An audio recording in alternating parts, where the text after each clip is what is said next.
we're going to be looking at something very vital to our country and still just as confusing apparently to you Americans. That is our emergency services. Now this is a Battenberg cake. What has a Battenberg cake got to do with our emergency services? Well, stick around and you'll find out. You also see a lot of these zipping about all over the place. Motorbikes and cars decked out like ambulances. What's that all about? And the big question pops up I've seen so many times before online. How on earth do you strap a patient to the back of that motorbike? Or where does that stretcher go in that little car? It's a fair question. So grab a cup of tea and we'll unravel the mystery together. So, back to that burning question. How do we get a patient on the back of that motorbike or that tiny response car? The glorious British answer is we don't. Yep, you heard me. Trying to strap Aunt Mildred on the back of that BMW motorbike after she's had a funny turn really isn't our style. That would be mental, wouldn't it? These aren't for transporting patients. These nifty little vehicles are called rapid response vehicles. Their job is speed. Generally highly trained paramedics, often called advanced or critical care specialists. They carry essential life-saving equipment like defibrillators, oxygen, critical life-saving drugs straight to a patient's side quickly as humanly possible, especially through our typically gridlocked British street where a big ambulance would really struggle to get through. These rapid response vehicles, they get there fast. They assess, they stabilise, they start treatment even before transport arrives. They're the medical cavalry charge, the first to hit the beaches, so to speak. Makes sense when you think about it. Get the skills there first. So to all you Americans out there, do you have single paramedic rapid responders in your area? Let me know in the comments below. I'd be interested to know.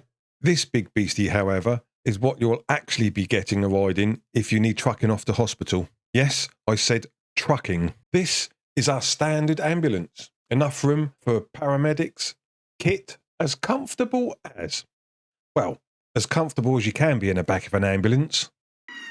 And of course, we've got our police cars to tackle crime and our big red fire engines to tackle fire and rescue.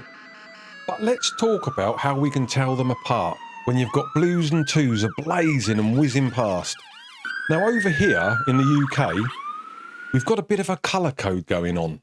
But the real visual clue here, the thing that really makes our emergency services stand out, we have to go back to that Battenberg cake. Remember, the one that I told you about at the beginning of this video. Now I bet you really do think we're weird. But let me explain. This is our ambulance. This is our police car, and this is our fire engine. And back to the Battenberg cake, can you see the resemblance? Not so weird now. We've got one of the most structured and uniformed emergency services, I think, in the world.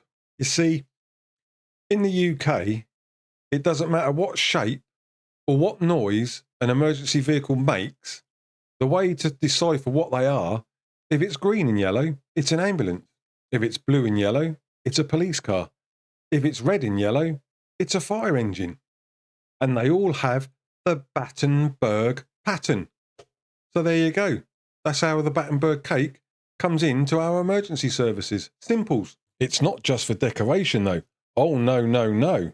This high contrast fluorescent yellow and coloured blocked pattern is scientifically designed for maximum visibility day or night, rain or shine. It makes the vehicle much easier to see, which is very important when you're rushing off to an emergency. Now you've learnt what all the colours are, here's a spanner thrown in the works. What's this?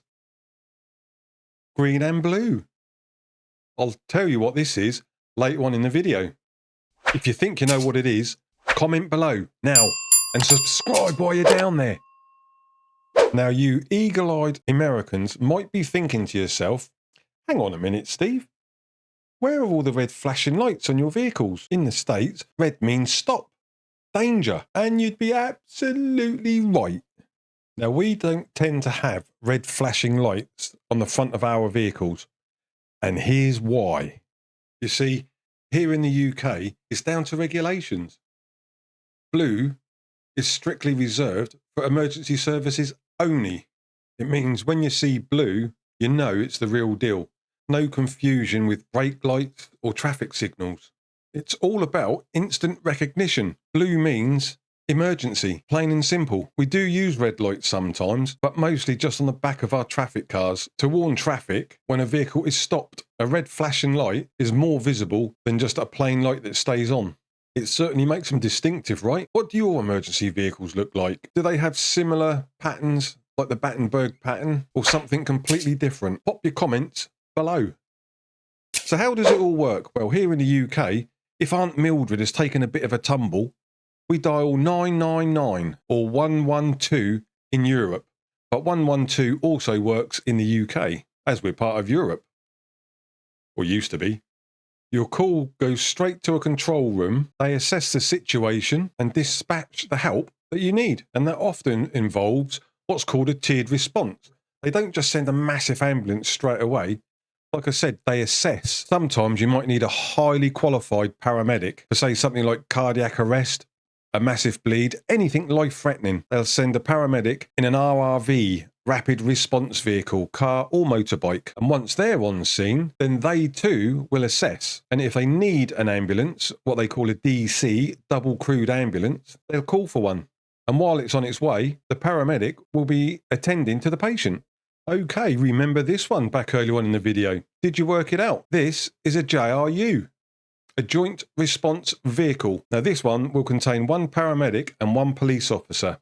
You've got to understand, in our country, the only people that can break into a house is a police officer. The ambulance aren't allowed to do that. If Aunt Mildred has taken a tumble in her house and can't get to the door, paramedics have to call the police. But if one of these turn up, the police officer's already there. He breaks into the house, the paramedic sorts out Aunt Mildred, everyone's a winner. And of course, there is many situations where these will come in handy, where you need an ambulance and a police officer. This is the solution. So there you have it. What do you think of our emergency services? What are your emergency services like? What you thought of this video? Give us some comments below. Any questions? Comment below. And while you're down there, perhaps hit that subscribe button, but most definitely give us a thumbs up. As for me, I'm out of here.